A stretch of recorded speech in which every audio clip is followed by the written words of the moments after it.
우리의 갈 길을 다 가도록 마지막 때까지 주님께서 인도하시니 그 사랑이 어찌 큰지 말로 할 수가 없습니다. 성령 감화받은 영혼이 하늘나라 가서도 영영이 부를 우리의 찬송입니다. 주님, 저희 귀한 고백으로 지난날과 그리고 오늘과 그리고 미래를 바라보기를 원합니다. 저희가 주님을 찬양하게 되었고 그리고 주님을 찬양할 수 있게 되었고 앞으로도 계속해서 마지막 때까지 찬양하는 것이 우리의 인생임을 다시 한번 기억합니다. 하나님, 저희의 삶 전체가 주님께 영광을 돌릴 수 있도록 해주시고 저희의 생각과 마음이 온전히 순결하여 주고 주의 뜻을 따르게 되어서 주께 영광 돌리도록 하여 주시기를 원합니다. 하나님, 오늘 아침 말씀을 통하여서도 좀 저희가 구원, 특히 믿음에 대해서 깊이 있게 깨닫게 되는 시간이 될 수 있도록 하여 주시고 저희의 삶을 다시금 돌이켜보며 과연 믿음으로 산다는 것이 무엇을 의미하는지를 다시 한번 깨닫게 되고 계속해서 그 믿음을 붙들고 살아나가는 자 되도록 하여 주시기를 간절히 간구드립니다. 오늘도 말씀하여 주시옵소서. 주의 종들이 간절히 듣기를 원합니다. 우리 주 예수 그리스도의 이름으로 기도드렸습니다. 아멘. 네, 갈라디아서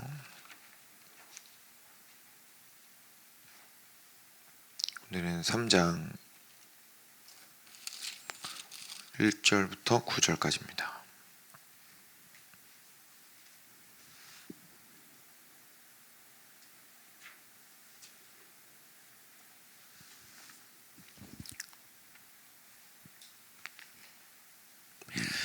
네, 같이 교독하겠습니다. 제가 먼저 한 절 읽겠습니다. 어리석도다 갈라디아 사람들아, 예수 그리스도께서 십자가에 못 박히신 것이 너희 눈앞에 밝히 보이거늘 누가 너희를 꾀더냐? 내가 너희에게서 다만 이것을 알려 하노니 너희가 성령을 받은 것이 율법의 행위로냐 혹은 듣고 믿음으로냐? 너희가 이같이 어리석으냐? 성령으로 시작하였다가 이제는 육체로 마치겠느냐? 너희가 이같이 많은 괴로움을 헛되이 받았느냐? 과연 헛되냐? 너희에게 성령을 주시고 너희 가운데서 능력을 행하시는 이의 일이 율법의 행위에서냐 혹은 듣고 믿음에서냐? 아브라함이 하나님을 믿음에 그것을 그에게 의로 정하셨다 함과 같으니라. 그런즉 믿음으로 말미암은 자들은 아브라함의 자손인 줄 알지어다. 또 하나님이 이방을 믿음으로 말미암아 의로 정하실 것을 성경이 미리 알고 먼저 아브라함에게 복음을 전하되 모든 이방인이 너로 말미암아 복을 받으리라 하였느니라. 함께 읽겠습니다. 그러므로 믿음으로 말미암은 자는 믿음이 있는 아브라함과 함께 복을 받느니라. 아멘. 네. 이제 어떻게 보면 어제 말씀 시작해서 계속해서 율법과 그리고 예수 그리스도의 십자가 사이에서 이렇게 핵심적인 갈라디아서의 강조점들이 선명하게 드러나게 되는 것을 저희가 보게 됩니다. 그래서 어제 저희가 함께 하지 못해서 혹시 앞으로 돌아가실 수 있는 분은 잠깐 돌아가시고요. 아니면 제가 읽어드리겠습니다. 16절에 2장 16절이죠. 2장 16절에 보면 사람이 의롭게 되는 것은 율법의 행위를 말미암음이 아니요 오직 예수 그리스도를 믿음으로 말미암는 줄 알므로 우리도 그리스도 예수를 믿나니 이는 우리가 율법의 행위로서가 아니고 그리스도를 믿음으로써 의롭다함을 얻으려 함이라. 율법의 행위로서는 의롭다함을 얻을 육체가 없느니라 라고 이야기를 하십니다. 그래서 결국은 이 말씀에 입각해서 근거를 해서 오늘 3장 말씀이 쭉 이어지고 있는 건데요. 사람이 결국 중요한 거는 내가 율법을 얼마나 많이 지켰습니다가 중요한 게 아니라 율법 지켜서 그래서 뭐 할 건데가 사실 중요한 거잖아요. 근데 결국 율법을 지켜서 그 이전에 있었던 사람들은, 유대인들은 뭐라고 믿었던 거냐면 그 율법을 열심히 지키면 내가 의로워질 거야. 내가 의로워지면 하나님을 만날 수 있을 거야. 이렇게 된 겁니다. 순서가. 그런데 사람이 그렇게 의롭게 되는 것은 율법의 행위로 말미암음이 아니다. 오직 예수 그리스도를 믿음으로 말미암는 것이다. 그래서 그렇기 때문에 우리가 예수 그리스도를 믿는 겁니다. 라고 갈라디아 성도들한테 이야기를 해주고 있습니다. 그리고 나서 이제 오늘 말씀으로 잠깐 다시 돌아오시면 크게 이해하기가 어렵지 않으실 텐데요. 어리석도다. 그래서 1장에 저희 시작할 때부터 거짓 복음, 다른 복음을 전하는 자들에 대해서, 그리고 다른 복음을 받아들이는 사람들에 대해서 이렇게 정신 차리라고 강하게 이야기했던 것을 저희가 기억하죠.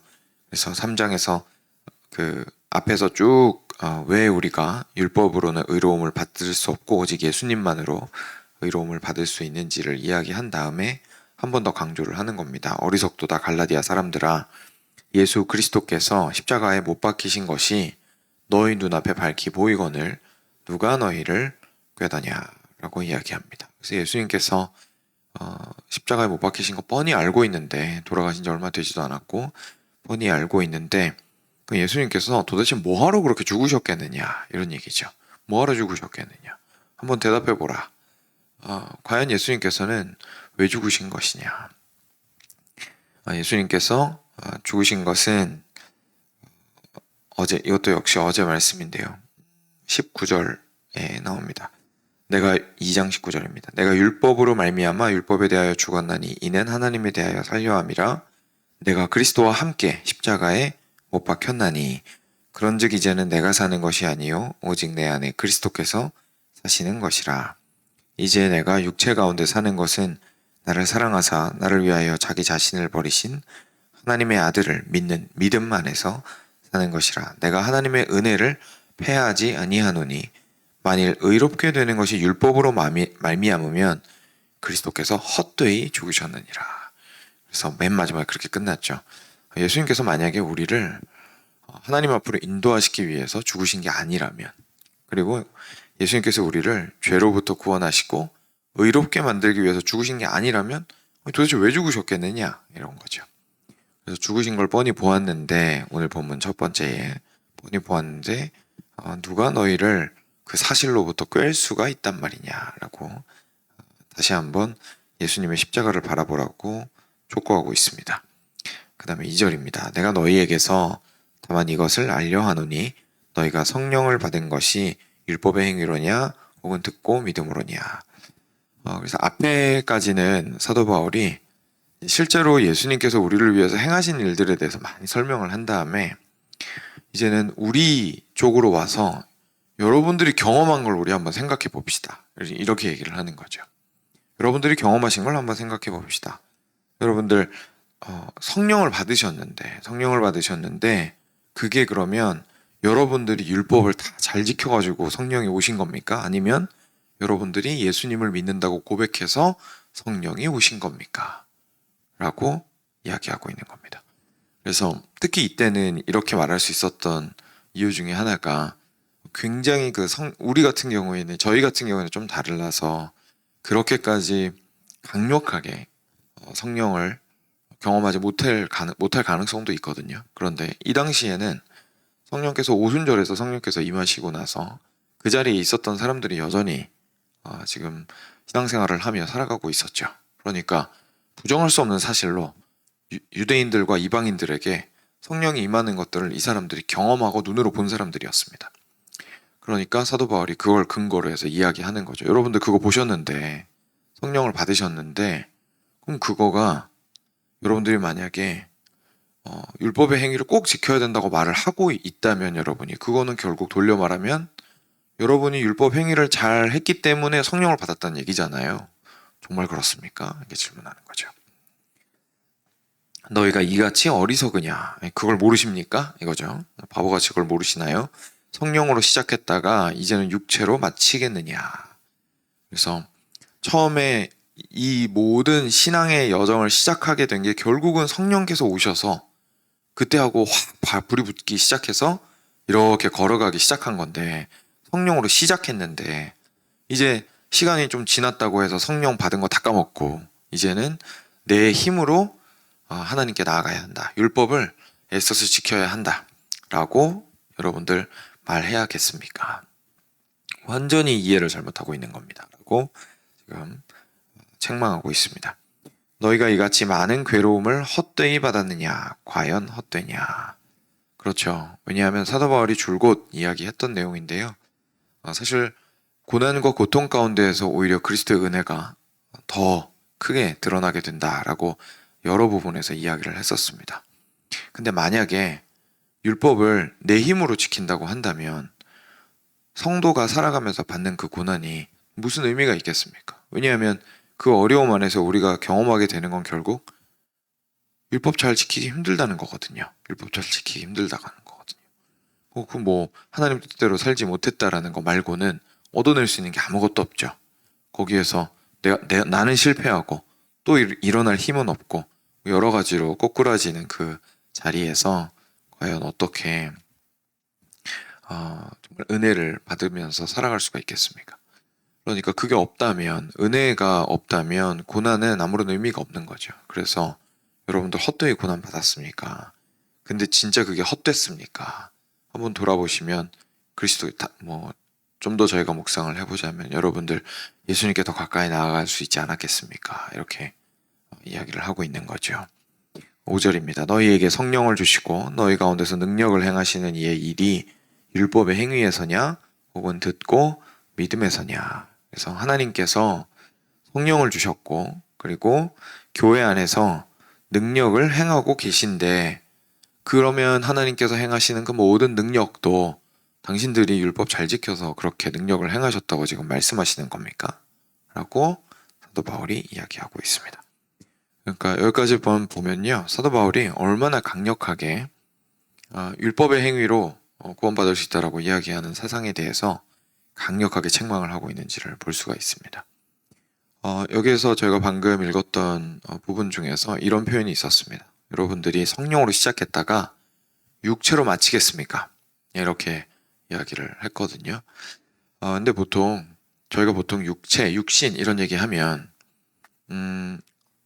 최근에 저희가 말씀을 듣기도 했지만 육신의 정욕과 안목의 정욕과 이생의 자랑과 같이 이 세상 가운데에서 내 유욕을 따라서 하나님을 막 멀어지게 만드는 방탕한 삶에 대해서 생각하기가 쉽습니다.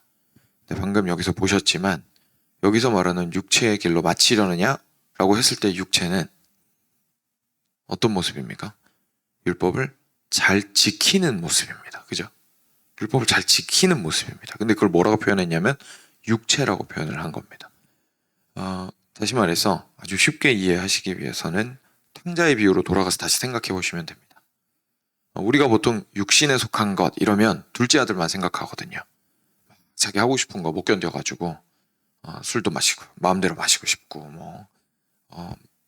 마약도 하고 싶고 마음껏 이성교제도 하고 싶고 자기가 원하는 대로 하고 싶고 돈도 자기가 원하는 방식으로 많이 벌고 싶고 근데 일단 하나님 안에 있으면 다 방해가 되니까 그냥 멀리 떠나서 자기가 멋대로 하고 싶은 마음이 있는 거. 저희 보통 좀 그런 마음으로 보통 생각을 합니다. 그러니까 하나님 앞에 나와서 자백할 때도 하나님 제가 너무 육신의 사람처럼 영의 사람처럼 살지 못하고 육신의 사람처럼 살았어요. 이러면서 자백할 때에도 주로 저희 머릿속에 생각하는 죄들은 그런 죄들이거든요. 도덕적으로 좀 방탕하고 저희 멋대로 하고자 하는 그런 모습들입니다.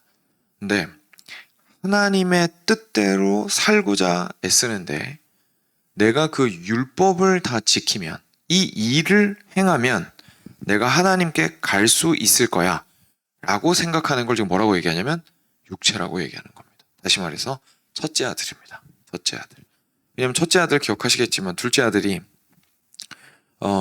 다시 돌아왔을 때 아버지가 너무 기뻐해서 잔치를 벌였더니 첫째 아들이 너무 서운해하면서 아버지, 아니 솔직히 제가 정말 쎄 빠지게 고생해가지고 이제까지 손에 흙 묻히고 발에 흙 묻히고 하면서 땀 뻘뻘 흘리면서 매일같이 묵묵하게 일해서 아버지의 가축들을 이렇게까지 불려놓고 재산을 불려놓고 이랬는데 저기 저 망나니 같은 놈한테 파티 해주시고 저한테는 도대체 주신 게 뭡니까? 이러면서 따집니다. 그죠? 그랬더니 아버지가 너는 나랑 언제나 함께 있지 않았느냐 라고 이야기하십니다. 이때 이 첫째 아들의 마음도 하나님께서 뭐라고 하시는 거냐면 육체에 속한 것이라고 말씀하시는 거예요. 육체에 속한 것이라고. 그러니까 저희가 보통 생각을 할 때에 망나니처럼 사는 것보다는 도덕적으로 사는 것이 낫다라고 생각할 수는 있는데요. 저도 그렇게 생각은 합니다. 그러니까 막 자기 멋대로 사는 것보다는 그래도 도덕적으로 사는 게 더 낫다고 생각을 합니다. 그런데 하나님을 얻기에는 둘 모두 불충분합니다. 충분하지 않습니다. 그리고 조금 더 나아가서 하나님의 눈에 보기에는 둘 다 거짓 복음입니다. 둘 다 거짓 복음입니다. 그러니까 은혜의 복음을 제외한 다른 복음은 없습니다. 그래서 사도 바울이 이야기를 한 거죠. 다른 복음은 없다. 그리스도의 복음밖에 없다. 그리스도의 복음이라는 건 결국 은혜로만 구원만 된다는 얘기다. 그러니까 실한 오락이라도 나의 행위로 말미암아 하나님께 나아갈 수 있다고 생각한다면 엄청난 오해다라고 굉장히 강력하게 책망을 하고 있는 겁니다. 근데 우리가 보통 생각을 했을 때는 내가 의도가 선하잖아요. 하나님 앞에서 이렇게 그래도 하나님 뜻대로 살면은 내가 잘 될 거야 라고 생각을 해서 한 것이 그래도 하나님께 붙어 있으려고 한 거고 그래도 하나님을 생각하려고 한 거고 이런 거다 보니까 그런 생각에 대해서 제가 좀 관대한 편이거든요. 사실 성경은 관대하지 않습니다. 그거에 대해서. 그 생각에 대해서 완전히 은혜 중심으로 변화할 것을 말씀하고 있으십니다. 그래서 우리가 그리스도인으로서 실제로 굉장히 많이 씨름해야 되는 영역이 바로 이 영역입니다. 특히 우리가 한국교회에서 신앙생활을 해오면서 이런 첫째 아들과 같은 모습으로 신앙생활을 아주 많이 해왔기 때문에 이 모습을 내가 가지고 있다고 생각하기부터가 일단 어렵고요. 그래서 진단을 해내서 내가 어떤 부분을 잘못 생각하고 있는지를 일단 알아내는 것 자체도 쉽지가 않습니다. 왜냐하면 항상 은혜라는 말은 표현은 사용은 했었고 우리가 그리고 나는 선한 의도로 열심히 살았던 것이기 때문에 과연 나의 삶이 은혜의 삶이었는가라는 것을 알기가 쉽지가 않습니다. 그렇지만 성경이 계속 우리에게 이야기해주고 있는 것은 스스로 은혜의 안에 깊이 있게 거하고 있는지에 대해서 알기 위하여 항상 그리스도 안에서 모든 일들을 행하라 하고 이야기하시고 있는 거죠. 그래서 이 은혜에 대해서 깨달아 간다라는 거는요, 시간이 아주 오래 걸리는 일인 것 같습니다. 제가 옆에서 관찰을 해보아도 그렇고, 그리고 저 자신을 보아도 그렇고, 그리고 말씀을 보아도 그런 것 같습니다. 저희는 처음에 예수님 믿을 때에 예수님 믿습니다라고 하고 나면 그때 은혜를 받고 나면 이제 그 다음에는 내가 열심히 살아가는 삶이다라고 생각을 하지만 사실 그렇다기보다 처음에는 은혜를 받은 이후에 은혜가 내 것이 된 것은 맞고요. 근데 그 다음에 인생 전체를 통틀어서 계속해서 이 은혜의 복음 안에 거하는 과정 속에 있는 것 같습니다. 그래서 삶 가운데에서 특히 이번에 갈라디아서 묵상하시면서 새롭게 깨닫게 되시거나 이제까지 은혜에 대해서 올바르게 깨닫지 못했었다라는 생각을 하게 되신다면 저는 자연스러운 거라고 생각합니다. 저희가 계속해서 신앙생활 자체가 그 은혜를 더 깊이 있게 깨달아가는 과정인 것 같거든요. 그래서 그랬으면 좋겠습니다. 저희가 계속 한 걸음 한 걸음씩 나아갈수록 예수님에게 나의 인생의 연수가 짧아진다, 이렇게 다하여져 간다라는 얘기는 결국 예수님께 가까워져 간다는 얘기잖아요. 예수님께 가까워져 갈수록 더 예수님의 소중함을 깨닫게 되는, 예수님의 은혜를 많이 경험하게 되는 우리가 되기를 원합니다. 그래서 6절부터 또 보시면요, 이제는 아브라함이 등장을 해서 조금 더 구체적으로 이야기를 하는데요. 아브라함이 하나님을 믿음에 그것을 그에게 의로 정하셨다 함과 같으니라. 사실 이 부분을 저희가 정확하게 알고 넘어가야 되는 부분이죠. 왜냐하면 저희는 보통 어떻게 생각하냐면 구약에서는 모두 순종을 통해서 구원을 받게 되고 율법을 순종함으로 예수님이 오시고 나서는 그게 아니라 은혜로 구원을 받게 됐습니다. 이렇게 생각을 하거든요. 그래서 구약에서는 율법을 무조건 다 지켰어야 했고 신약에서는 율법 필요 없습니다 라고 이야기하는 거라고 저희가 굉장히 큰 이분법적인 착각을 하고 있죠. 많은 경우에. 그거는 누구 한 명의 잘못이라기보다 너무 오랫동안 좀 잘못 가르쳐 와서 그런 것 같습니다. 하지만 여기서도 방금 보셨다시피 아브라함도 뭘로 구원받았습니까? 믿음으로 구원받았습니다. 아브라함이 율법을 지켜서 구원받은 게 아닙니다. 아브라함은 믿음으로 구원받았습니다. 다시 말해서 조금만 더 구체적으로 얘기하자면 아브라함이 고향 땅을 떠나서 알지 못하는 하나님께서 지시하시는 땅으로 갈 것을 순종했다고 해서 구원받은 게 아니죠. 그 말씀을 하신 하나님을 믿었기 때문에 구원받은 겁니다. 그리고 그 하나님을 믿었다라는 사실이 어떻게 표현되었냐면 순종으로 표현된 겁니다. 순종으로 표현된 거죠. 그러니까 결국 구원받은 것은 내가 했기 때문에 구원받은 게 아니고요. 하고자 하는 그 믿음을 그 뒤편에서 가지고 있었기 때문에. 근데 그 믿음이 뭐냐면 결국 하나님을 굳게 붙드는 그 믿음이었습니다. 그 믿음에서 출발해서 순종을 계속 해나가는 거였거든요. 그래서 순종한 거 보고 하나님한테 저 잘했죠? 라고 말할 수는 없는 거죠. 왜냐하면 결국 그 순종해 나가는 길 자체가 하나님께서 은혜로 주신 삶을 내가 붙드는, 하나님을 의뢰하고 신뢰하고 하나님이 주신 거면 이라고 말하는 그런 삶이니까요. 그래서 그런 믿음이니까요. 그래서 아브라함도 결국은 하나님을 믿어서 그것을 하나님께서 의롭다고 여기셨습니다. 그렇기 때문에 이제는 예수님이 오셨는데 혈통의 중요성이 일단 끊어졌습니다. 이 예수님이 하신 게 그거죠. 혈통의 중요성이 끊어져서 이스라엘 백성들이 혈통으로 말미암아 신앙이 이어져 오던 것이 이제 끊어졌습니다. 그러면 어떻게 되느냐? 7절 말씀처럼 그런즉 우리도 믿음으로 말미암은 자들은, 우리도 믿음을 가지고 있다면, 그리스도 안에서 믿음을 가지고 있다면 다 누굽니까? 아브라함의 자손입니다. 그래서 이제는 피가 아니라 믿음으로써 아브라함에게 다 붙어 있습니다. 그래서 아브라함에게 주셨던 그 언약과 그 약속들이 모두 우리 것이 되었습니다. 라고 이야기하시는 거죠. 8절입니다. 또 하나님이 이방을 믿음으로 말미암아 의로 정하실 것을. 와, 이건 엄청나죠. 그러니까 유대인들만 믿음으로 아브라함에게 접붙이신 것이 아니라, 그것만 해도 유대인 크리스천들한테는 충격인데 뭐라고 하시냐면 이방인들마저도 심지어 믿음만 가지고 있으면 의로 정하실 것을 성경이 미리 알고 먼저 아브라함에게 복음을 전하되 모든 이방인이 너로 말미암아 복을 받으리라 하였느니라.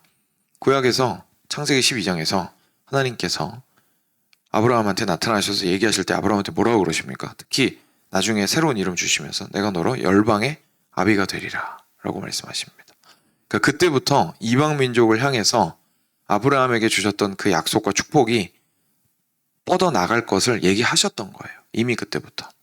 그러니까 지금 사도 바울이 그 얘기하고 있는 거죠. 그 사실을 이미 알고 계셨기 때문에, 이방으로 믿음으로 말미암아 아브라함의 약속이 뻗어나갈 걸 알고 계셨기 때문에 그때 네가 열방의 아비고 열방의 어미다라고 아브라함과 사레에게 나타나서 말씀하셨던 것이다 라고 이야기하시는 겁니다. 그렇죠. 왜냐하면 만약에 믿음으로 이방인들이 아브라함의 후손이 되는 것이 아니라면, 실제로 아브라함의 혈통이 아닌데, 객관적으로 아브라함의 혈통이 아니지 않습니까? 이방인들은. 그럼 어떻게 열방의 아비가 되겠습니까? 아브라함이. 다른 민족이 다 죽고 아브라함 민족만 살아남아야 그게 가능하겠죠. 뭐 그렇진 않으니까요.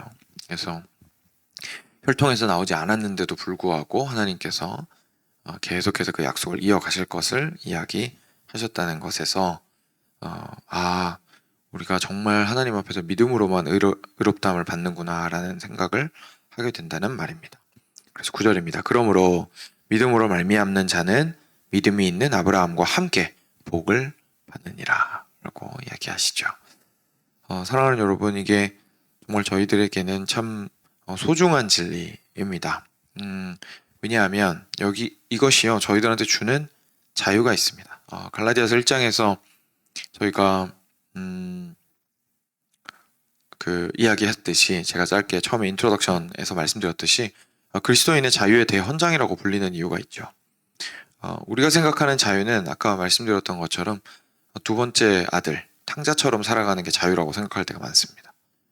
그런데 여기에서 뭐라고 말씀하시고 있냐면 아버지 곁에 믿음으로 있는 것이 자유다라고 사실상 이야기하시는 겁니다. 앞으로 계속 보실 거예요. 내일부터 계속 나올 텐데요. 왜냐하면 아버지에게 있는 것이 내 행위로 말미암은 것이 아니기 때문에 그렇습니다. 근데 이게 저희가 저희 행위를 너무 중요하게 생각하는 바람에 뉘앙스가 잘못 전달될 수가 있어요. 어떻게 전달되냐면 저희가 듣기에 이렇게 생각되는 겁니다. 네가 뭔 짓을 해도 소용없어. 무슨 말인지 이해되시죠? 그러니까 열심히 했는데 그걸 인정을 못 받는 느낌이 드는 거예요. 아니 열심히 했는데 그게 다 소용없다고 하니까 너가 행한 거는 아무런 의미가 없어 라고 얘기하는 것처럼 들리거든요, 사실. 열심히 살아온 사람에게는.